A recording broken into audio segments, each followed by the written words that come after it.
5 روش طلایی برای رفع چین و چروک پوست صورت.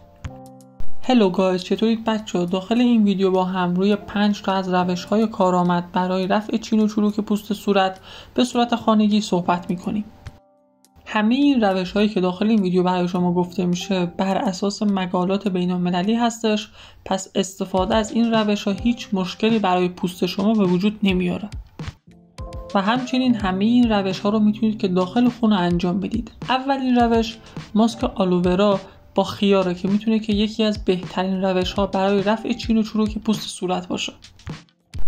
برای تهیه این ماسک ژل آلوورا رو با نصف خیار تازه خرد شده مخلوط میکنیم و بعد روی پوست صورت خودمون میزنیم و 15 دقیقه صبر میکنیم.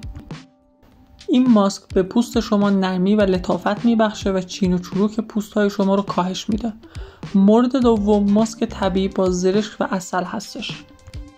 توی این روش ما زرشک رو با عسل، 1 قاشق عسل مخلوط میکنیم و سپس روی صورتمون میمالیم و 20 دقیقه صبر میکنیم و سپس هم با آب گرم صورتمون رو تمیز میکنیم و این ماسک میتونه که باعث شاداب شدن پوست ما بشه و همچنین چین و چروکش رو به شدت کاهش میده.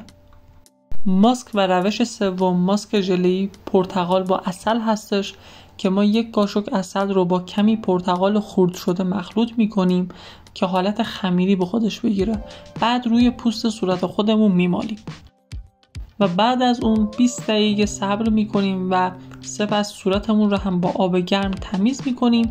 این کار باعث میشه که چین و چروک‌های صورتمون کامل رفع بشه و تبدیل بشه به یک پوست کاملا لطیف و نرم.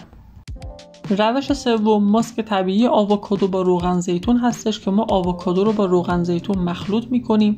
سعی میکنیم که آووکادو حالت خمیری به خودش بگیره و بعد از اینکه این دوتا رو با هم خمیر کردیم، مخلوط کردیم، روی صورت خودمون میزنیم و 20 دقیقه صبر میکنیم. بعد از اون هم حتما پوستمون رو باید تمیز بکنیم با آب گرم و این ماسک باعث تغذیه و نرمی پوست میشه و به رفع چین و چروک پوست ما کمک میکنه. آخرین روش ماساژ صورت با روغن خراتینه که ما کمی روغن خراتین رو به پوست صورت خودمون میزنیم و 20 دقیقه روزانه ماساژ میدیم.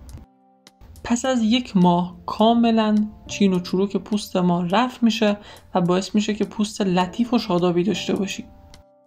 داخل ویدیو برای شما 5 تا روش آموزش داده شد که چطور بتونیم که ماسک صورت بسازیم که چین و چروک صورت ما کاملا برطرف بشه. حتما از این روش ها داخل خونتون استفاده بکنید. اگر که نظری داشتین برام کامنت بکنید و اگر که تا الان کانال من رو ساب نکردی حتما ساب بکن و ویدیوهام رو هم تا آخر نگاه کن. بدرود.